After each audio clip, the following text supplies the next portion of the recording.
మీ Bible వట్టి అబద్ధం అండి, మేము యేసు ప్రభువుని నమ్ముకోము, ఈ విధంగా ధనవంతులు పరలోక రాజ్యం వెళ్ళరని బైబిల్లో రాసి ఉందంట కదా. సూది బెజ్జములో ఒంటినైనా దూరుతుందేమో గాని ధనవంతుడు పరలోక రాజ్యము వెళ్ళడము దుర్లభం అని రాయబడి ఉంది కదా. ఏదో మా తాత మా నాన్నలు వీళ్ళు కాస్తంత ఆస్తి కూడబెట్టి మాకు సంపాదించి పెట్టి ఉన్నారు, నేను ధనవంతునిగానే ఉన్నాను, నేను బైబిల్ నమ్ముకుంటే, యేసు ప్రభుని నమ్ముకుంటే నేను పరలోక రాజ్యం వెళ్ళను, అందువల్ల యేసు ప్రభుని నేను నమ్ముకోను అంతమంది మాట్లాడారు.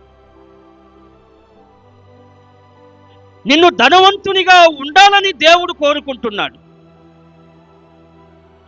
నిన్ను తలగా ఉంచుతానన్నాడు కానీ నిన్ను తోకగా ఉంచడని దేవుడు అన్నాడు. నిన్ను ఆస్తికర్తలుగా చేస్తానన్నాడు, నిన్ను అప్పిచ్చువానిగా చేస్తానన్నాడు కానీ అప్పు చేయువాడిగా చేయనని దేవుడు వాగ్దానం చేశాడు. ఆశీర్వాదంగా ఉండాలని ఇక ఎందుకు దేవుడు దీవిస్తున్నాడు, ఎందుకు దేవుని దీవెనకై మనం ఎదురు చూస్తున్నాము, దేవుని ఆశీర్వాదముకై ఎందుకు చూస్తున్నామంటే నేను ఆశీర్వాదంగా ఉండాలి, ఆరోగ్యంగా ఉండాలి, ఐశ్వర్యంగా ఉండాలి, దీనికోసం మనం ఎదురు చూస్తున్నాం. దేవుడేమి నీవు పేదవాడిగా ఉండని దేవుడు అంటలేదు. ఏదో వాక్యాన్ని పట్టుకొని ఆ వ్యక్తి మాట్లాడుతున్నాడు.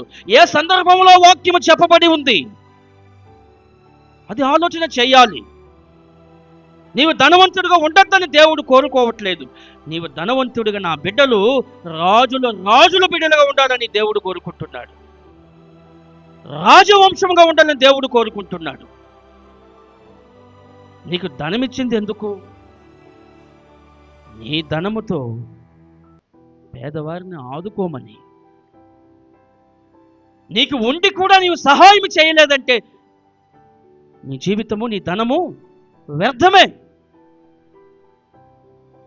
పేదవారికి ఆహారం పెట్టలేని స్థితిలో నీ ధనం ఉంచుకొని కోట్లు సంపాదించుకొని బ్రతికినా అలాంటి వాడు పరలోక రాజ్యం వెళ్ళరు.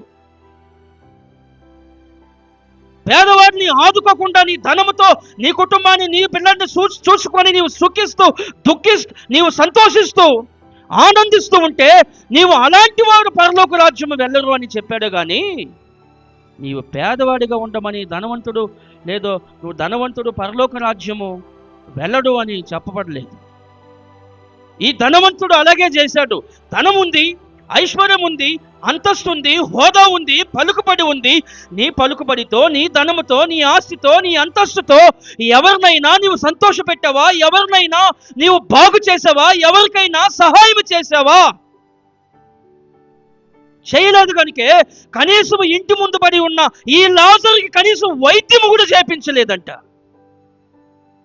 కురుపులతో నిండి కుక్కలు వచ్చి నాకుతూ ఉన్న శరీరాన్ని కనీసము వైద్యము కూడా చేయించలేదు.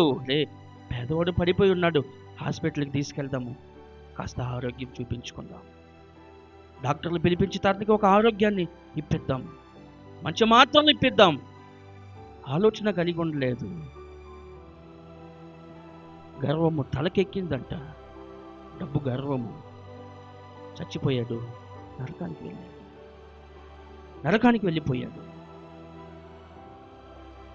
ఇందును బట్టి అన్నాడు దేవుడు, ధనవంతుడు పరలోక రాజ్యం వెళ్ళడము దుర్లభము. ఎందుకు దుర్లభము అనంటే నీవు సహాయం చేయలేక, ఒకరిని ఆదుకోలేక, ఒకరిని నీవు పోషించలేక ఉంటే అప్పుడు నీవు పరలోక రాజ్యం వెళ్ళవు.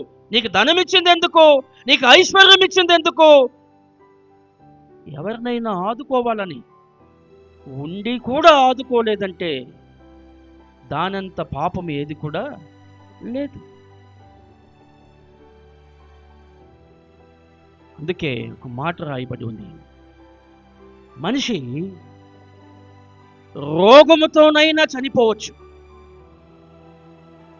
రోగముతోనైనా మనిషి చనిపోవచ్చు. ఆ రోగము